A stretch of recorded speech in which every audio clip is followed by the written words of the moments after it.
I've been thinking about this a lot lately. When I finally passed a prop firm evaluation, it was not during a season where I felt aggressive or confident or even dialed in. It was actually during a stretch when I stopped trying to make money altogether. And that does sound strange because the entire point of ever getting into the prop firm space is to make money, and I get that. You have to make a profit, right? You have a profit target, you have a deadline, you have rules, you have the whole thing is structured around proving that you can generate returns. But when I look back honestly, the moment that I started passing consistently was the moment that I stopped waking up thinking about how much I needed to make that day or how much I needed to make back that day. And these are the 4 things that I learned from it. Number 1 is the profit target was completely warping my behavior.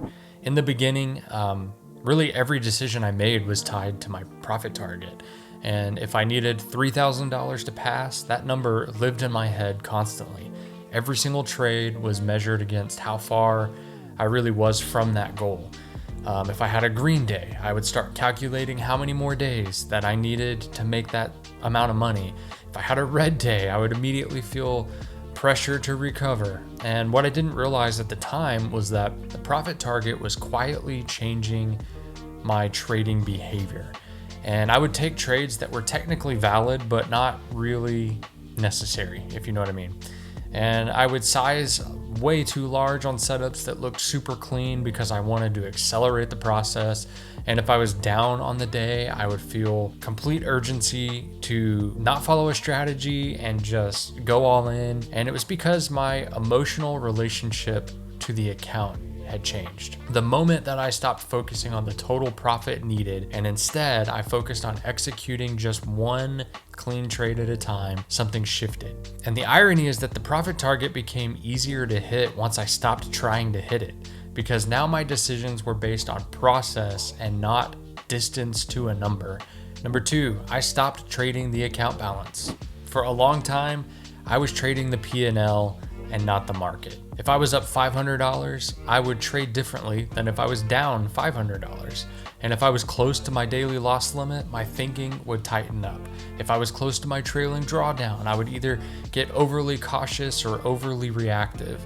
And I told myself I was being responsible, but I think what I was really doing was letting the account balance dictate my mental state. When I stopped trying to make money, I made a rule that my risk per trade would not change based on how I felt or where I was in the evaluation. The size was going to be fixed, the max daily loss was fixed, my lockout rules were fixed, and that consistency removed tons of emotional spikes in my trading. So instead of asking, how can I get back to green? I started asking, is this trade inside my plan? Instead of thinking, I'm only $2,000 away from passing, I would think, does this setup meet my criteria? Yes or no? And the account balance really became background noise. And when that happened, my execution got cleaner. And this was because I finally started reacting to structure, not pressure. Number 3 is I realized passing is about defense, not offense. See, most traders approach prop firm tests like they're trying to prove how good they are at making money. And trust me, I've been there, I've done that, got the t-shirt. I wanted to show that I could grow the account quickly. I wanted to feel like I was in control. I wanted momentum. But prop firm evaluations are not really a test of your offensive ability. It's a test of your defensive abilities, the discipline to be defensive. You're given limited cushion.